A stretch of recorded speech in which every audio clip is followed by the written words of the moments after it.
எல்லாருக்கும் வணக்கம். நான் உங்களோட பாரதி பேசுகிறேன். இன்றைக்கி வந்து பார்த்தீங்கன்னா நம்ம தக்லீஃப் திரைப்படத்தை ரிவ்யூ தான் பார்க்க போகிறோம். வியாழக்கிழமை ரிலீஸ் ஆகி இன்னும் ரெண்டு நாட்கள் கடந்த பிறகு இதுக்கு அது ரிவ்யூ பேசுகிறோன்னா எல்லாரும் பயங்கரமான ஒரு பில்டப் ஆரம்பத்திலே கொடுத்தனால படத்தை வந்து முதல் நாள் பார்த்துட்டால் கூட இன்னும் நம்ம சரியாக புரிஞ்சுக்கலையோ இந்த படத்தை அப்படிங்கிற மாதிரி சில விஷயங்கள் தோணிக்கிட்டே இருந்துச்சு.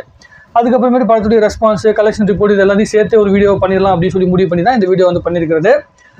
மணி சாரும் கமல் சாரும் கிட்டத்தட்ட 35 வருஷத்துக்கு அப்புறமேட்டு சேர்ந்து வந்து படம் நடிக்கிறாங்க அப்படிங்கும்போது, சேர்ந்து ஒரு படம் பண்ணுறாங்க அப்படிங்கும்போது மிகப்பெரிய எதிர்பார்ப்பு இருந்துச்சு. இந்தியன் 2 திரைப்படத்துடைய அந்த தோல்வியாக இருக்கட்டும், அதே மாதிரி பொன்னியின் செல்வன் 2 படத்துடைய மிக்ஸ்டு ரிவ்யூ இது எல்லாத்தையும் தாண்டி 2 பேரும் மிகப்பெரிய ஒரு சம்பவத்தை பண்ணுவாங்க. நாயகன் படத்தோட இந்த படம் பயங்கரமாக இருக்கும் அப்படின்னு சொல்லி வந்து கமல் சார் பயங்கர பில்டப்லாம் கொடுத்துருந்தாரு.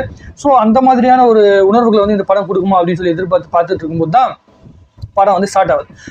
ஆனால் நம்ம எதிர்பார்த்த விஷயங்களை பூர்த்தி பண்ணலினாலும் படம் வந்து என்ன மாதிரியான கதை அம்சத்தில் போகுது அப்படிங்கிற விஷயத்த முதல்ல நம்ம தெளிவாக பேசி முடிச்சிடலாம். எப்படி நாயகன் படம் வந்து மும்பையில் வந்து நடக்குதோ அதே மாதிரி டெல்லியில் நடக்கிற ஒரு பாலிடிக்ஸ், டெல்லிக்குள்ளே நடக்கிற இந்த கேங் வார் சம்மந்தப்பட்ட விஷயங்களை வந்து படத்தில் வந்து கொண்டு வந்திருக்காங்க. அங்கே வந்து சக்திவேல் நாயக்கர் இருந்த மாதிரி இங்கேயும் வந்து பார்த்தீங்கன்னா ரங்கராய சக்திவேல் நாயக்கர் அப்படிங்கிற ஒருத்தர் வந்து இருக்கிறாப்புல. அவர் வந்து பார்த்தீங்கன்னா அவருக்கும் ஒரு பெரிய கேங்குக்கும் வந்து அடிக்கடி சண்டை நடந்துகிட்டே இருக்குது.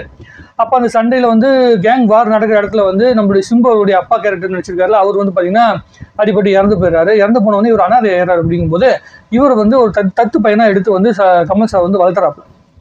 ஸோ அப்படி வளர்த்தும் போது இவருக்கு அடுத்த இடத்துல வந்து சிம்பு அவர்கள் இருக்கிறார் அப்படிங்கிற மாதிரி ஒரு தோற்றத்தை வந்து உருவாக்கியிருக்காங்க. ஸோ அதுக்குள்ளே நடக்கிற அந்த அப்பா பையனுக்கு இடைப்பட்ட அந்த போராட்டம், பாச போராட்டம் தான் இந்த படத்துடைய கதையாக வந்து சொல்லப்பட்டிருக்குது. ஆனால் அது வந்து நல்லா சொல்லப்பட்டிருக்குதா இல்லை வந்து ரொம்ப என்டர்டெயின்மெண்ட்டாக சொல்லப்பட்டிருக்கா, பல கேள்விகளுக்கு வந்து பார்த்தீங்கன்னா பதில் இல்லை. எப்படின்னா இதே கதை 1980 எடுக்கப்பட்டிருந்தா இது ஒரு கல்ட் மூவி அப்படின்னு பேசப்பட்டிருக்கும். ஆனால் 2025 எடுக்கப்பட்டிருக்கு. இப்போ வந்து பார்த்தீங்கன்னா இன்ஸ்டன்டாக ஃபாஸ்ட் ஃபுட் மாதிரி வந்து கதையை வந்து ரசிகர்கள் வந்து எதிர்பார்த்துருக்காங்க. அப்போது அவங்ககிட்ட போயிட்டு நம்ம உட்காந்து ரொம்ப பொறுமையாக நிதானமாக ஒரு கதையை சொல்லிட்டு இருந்தோம்னா அது எந்த அளவுக்கு அவங்க ஏற்றுப்பாங்க அப்படிங்கிறது வந்து யோசிக்காமல் மணிரத்னம் சார் வந்து பண்ணிட்டாரோ அப்படிங்கிற ஒரு விஷயம் தான் எனக்கு தோணிட்டே இருக்குது. கமல் சாருடைய கதை அப்படின்னு சொல்லும்போது கமல் சார் வந்து பாம்பேயில் இருக்கிற கதை தூக்கிட்டு வந்து அப்படியே இங்கே கொண்டு போயிட்டாரு. இந்த பொன்னியின் செல்வன் இல்லைங்க, இந்த படம் ஏன்னா செக்க சிவந்த வானம் ஒரு படம் பார்த்துருப்பீங்க, அந்த படத்துடைய கொஞ்சம் தழுவல் மாதிரி தான் இந்த படம் இருக்குது. 2 பேருமே அவுடேட்டடாக இருக்காங்க அப்படிங்கிறத புரிஞ்சுக்க முடியுது. கமல் சார் வந்து 400 ஸ்கிரிப்டை வந்து அவரோட ஐபேடில் வச்சிருந்தாலும் அந்த 400 ஸ்கிரிப்ட் வந்து அவர் யார்ட்டு கொடுத்தாலுமே அதை எப்படி வந்து அவங்க இமேஜின் பண்ணுறாங்க, இந்த காலத்துக்கு தகுந்த மாதிரி எப்படி வந்து அதை மாடிஃபை பண்ணுறாங்க அப்படிங்கிற விஷயம் தான் இருக்குது. இப்போ விக்ரம் படத்துடைய கதை அம்சமும் வந்து பார்த்தீங்கன்னா கமல் சார் தான் கொடுத்துருக்காப்புல. பட் ஆனால் அது லோகேஷ் வந்து டெலிவர் பண்ண விதம் வந்து ரொம்ப அற்புதமாக இருந்துச்சு. அதனால படம் வந்து பெரிய அளவுக்கு வந்து பேசப்பட்டுச்சு. பல பேர் சொல்லுவாங்க கமல் சார் முதல் ஹாஃப்ல பேச விடாமல் விக்ரம் படம் பண்ணாலும் ஹிட் ஆச்சு அப்படின்னு சொல்லிட்டு. இந்த படத்தில் நிறைய பேசிட்டாப்புல. அதுதான் இந்த படத்துடைய ஒரு பின்னடைவான விஷயமா இருக்குது. கமல் சார் வந்து நிறைய இடத்துல வந்து எஃபோர்ட் போட்டு நடிச்சிருக்காரு. பட் ஆனால் அது நடிக்கிறது தெரிகிற மாதிரி நிறைய நடித்த படம் வந்து எனக்கு ரொம்ப நாளைக்கு அப்புறமேட்டு இந்த திரைப்படம் தான் அப்படின்னு நினைக்கிறேன். சில காட்சிகள் அவர் நடிக்கும்போது அது நடிக்கிறது அப்படியே தெரியுது. ஸோ இதில் வந்து ரொம்ப அழுத்தமான கதை அம்சம் அப்படின்னு ஒன்றுமே கிடையாது. ரொம்ப ப்ரிடிக்டபிளான ஸ்டோரியாக இருக்குது. கமல் சார் வந்து பார்த்தீங்கன்னா அபிராமி வந்து அவருடைய ஒய்ஃபை வந்து இருக்காப்புல. கமல் சாரும் ரொம்ப கெட்டவராக காட்டப்படுறாரு, சிம்பு சாரும் ரொம்ப கெட்டவராக காட்டப்படுறாரு. 2 பேருமே ரொம்ப கெட்டவங்களா இருக்காங்கனால அவங்க 2 பேருக்கு எந்த ஒரு எமோஷனை போட்டாலுமே அது வந்து கேரி ஆகல. கமல் சாருக்கும் சிம்பு சாருக்கும் பொதுவான ஒரு ஆள் யாருன்னு சொல்லி பார்த்தீங்கன்னா த்ரிஷா.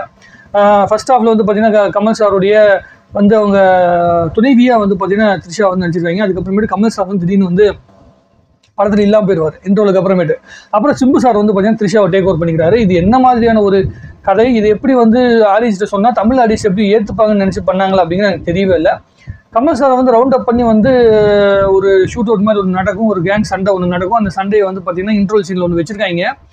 இன்ட்ரோல் சீனுக்கு அப்புறமேட்டு அது வந்து ரொம்ப அதுக்கு பண்ணப்பட்ட கிராஃபிக்ஸ், அதாவது இமயமலையில் போயிட்டு வந்து ஒரு விஷயம் எடுத்துருக்காங்க. அது ரொம்ப ஆர்டிஃபிஷியலான ஒரு கிராஃபிக்ஸாக இருக்குது. நம்மளுடைய ஏஆர் சாருக்கு என்ன தெரிஞ்சிருந்ததில்ல, அந்த 5 வண்ண பூவைங்கிற பாட்டை தவிர வேறு எதையுமே வந்து பயன்படுத்தவே இல்லை. அப்புறம் சின்மை ஒரு பாட்டு பண்ணாங்கல்ல, அது வரும்னு நினச்சா அந்த பாட்டும் படத்தில் வந்து பயன்படுத்தப்படலை.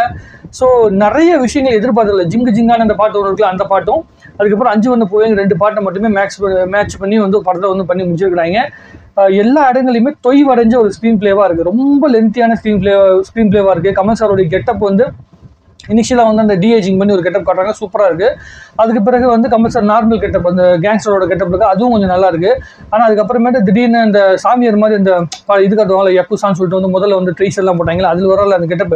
படம் முழுக்க செகண்ட் ஹாஃபில் அந்த கெட்டப்லேயே வராது. ரொம்ப ஆர்டிஃபிஷியலாக இருக்குது, ரொம்ப தொய்வடைஞ்ச ஒரு முகத்தோடு இருக்கிற மாதிரி இருக்குது. அது கிளைமேக்ஸில் வந்து விண்வெளி நாயகாங்கிற பாட்டை போடும்போது கமல் சார் கிளாஸ் போட்டு போவார். அதை பார்க்கும்போது தேட்டரில் பல பேர் சிரிக்கிறாங்க.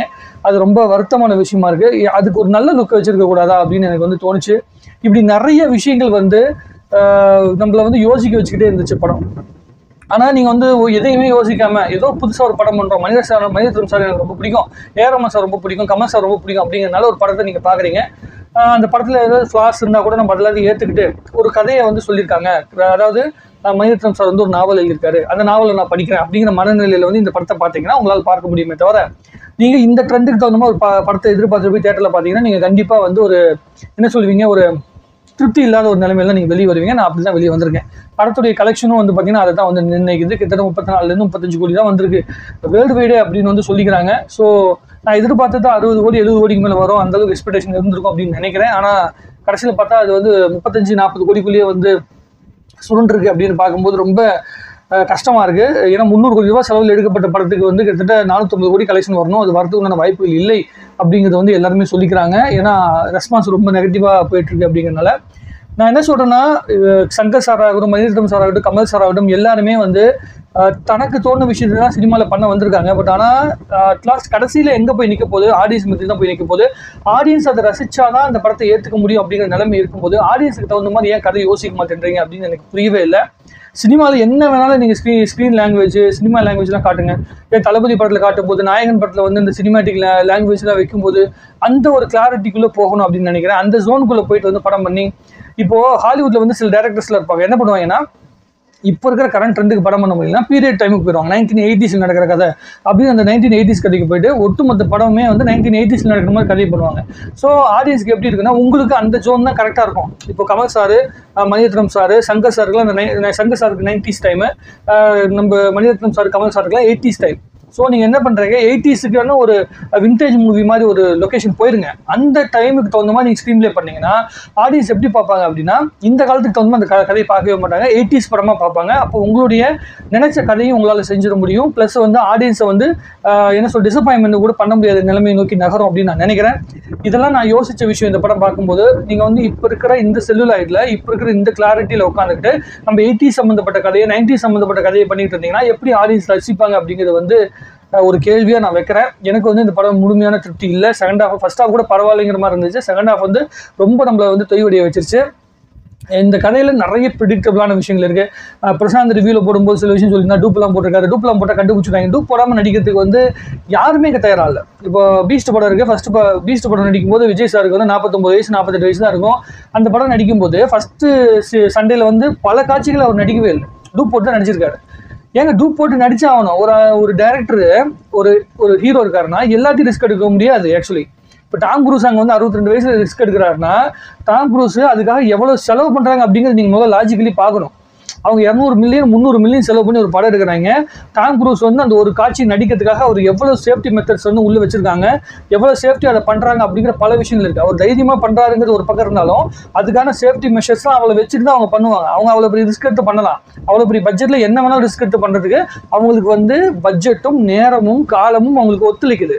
ஏன்னா 2 வருஷத்துக்கு ஒரு படம் தான் பண்ணுவாங்க அங்கே. அப்படி இருக்குது. இங்கே தமிழ்நாடு அப்படி கிடையாது. நீங்கள் எடுக்கிற எல்லா படத்துலையுமே வந்து ஹீரோஸ் ஃபுல்லாகவே வந்து பார்த்தீங்கன்னா நடிக்கணும் அப்படிங்கிற அவசியம் கிடையாது. நீங்கள் வந்து டேக்கன் படம் பண்ணியிருப்பீங்க, பார்த்துருப்பீங்க. இந்த டேக்கன் படம் நடிக்கும் போதும் சரி, அவெஞ்சர்ஸ் படத்தில் வந்து பார்த்தீங்கன்னா கிறிஸ் ஹெம்ஸ்வொர்த்தாக இருக்கட்டும், இல்லை வந்து கிறிஸ் இவான்ஸாக இருக்கட்டும், யார் நடித்தாலுமே அவங்க தனக்குன்னு ஒரு பாடி டபுள் வச்சு தான் பண்ணுவாங்க. எல்லா காட்சிகளும் அவங்களாம் நடிக்க முடியாது அப்படின்னு அவங்களுக்கு தெரியும். சில பேர் மட்டும் தான் டூப் போடாமல் நடிப்பாங்க. ஒன்று ஜாக்கி சான், அப்புறம் டாம் க்ரூஸ், இந்த மாதிரி சில பேர் மட்டும் தான். ஆனால் டாம் க்ரூஸும் தனக்கான ஒரு பாடி டபுள் வச்சிருப்பார். ஏன்னா சில காட்சிகள் பண்ண முடியாதுங்கிற சூழ்நிலை வரும்போது அவங்க வச்சுப்பாங்க, தனக்குன்னு ஒரு ஆட்களை வச்சிருப்பாங்க. ஏன்னா இவங்களை வச்சு ப்ராக்டிஸ் பண்ணிப்பாங்க. ஸோ அதுக்காக வச்சிருப்பாங்க. ஸோ தேவை, இந்த டூப்புங்கிற விஷயம் வந்து தேவை. அது வந்து எந்த அளவுக்கு வந்து அதாவது ஒரு ஆர்டிஸ்டால எவ்வளோ முடியுமோ அந்த எஃபோர்ட் வரைக்கும் அவங்க போடலாம். அதுக்கு மேலே தேவைப்படுற எஃபோர்ட் வந்து பார்த்தீங்கன்னா கண்டிப்பாக தேவை. இதையெல்லாம் ரிவ்யூவில் சொல்லிட்டு இருக்கணுங்கிற அவசியம் இல்லை அப்படின்னு நான் நினைக்கிறேன். கதை சொல்லப்பட்ட விதம், அதாவது அந்த கேங்ஸ்டர் கதை அப்படின்னு சொல்லப்பட்ட விதம் நாயகன் படமாக ஒரு உணர்வை வந்து நமக்கு கொடுக்கல. அதே மாதிரி வந்து ஏஆர்ரஹ்மான் மியூசிக்கில் பெரிய அளவுக்கு நம்மளை வந்து இம்ப்ரெஸ் பண்ணல. கேமரா ஒர்க் சூப்பராக இருக்குது. எடிட்டிங்கில் வந்து கண்டமேனிக்கு கட் பண்ண மாதிரி இருக்குது. அது ஒன்று தான் ரொம்ப கஷ்டமாக இருக்குது. அதே மாதிரி கமல் சாரும் மணிரத்னம் சாரும் சேர்ந்து பண்ணியிருக்காங்க அப்படிங்கும்போது பெரிய எதிர்பார்ப்பு இருந்துச்சு. அந்த எதிர்பார்ப்பை 2 பேருமே பூர்த்தி பண்ண விடாமல் பண்ணிட்டாங்க அப்படிங்கிற ஒரு மிகப்பெரிய வருத்தத்தோடு தான் நான் வந்து இந்த வீடியோ முடிக்கிறேன். உங்களுக்கு எந்த வேணால் கருத்தாக இருக்கலாம். இந்த படம் ஒரு முறை நீங்கள் வந்து இவங்க எல்லாரையும் பிடிக்கும், கமல் சார், மணி சார், ஏஆர்ரஹ்மான் சார் பிடிக்கும் அப்படின்னா ஒரு வாட்டி இந்த படத்தை நீங்கள் பார்க்க முயற்சி பண்ணலாம். 2வது வாட்டி கண்டிப்பாக நான் பார்க்க மாட்டேன். நீங்கள் பார்க்காத உங்களுடைய தனிப்பட்ட விருப்பம். நன்றி, வணக்கம். வாழ்க தமிழ்நாடு, வளர்க தமிழ் சினிமா.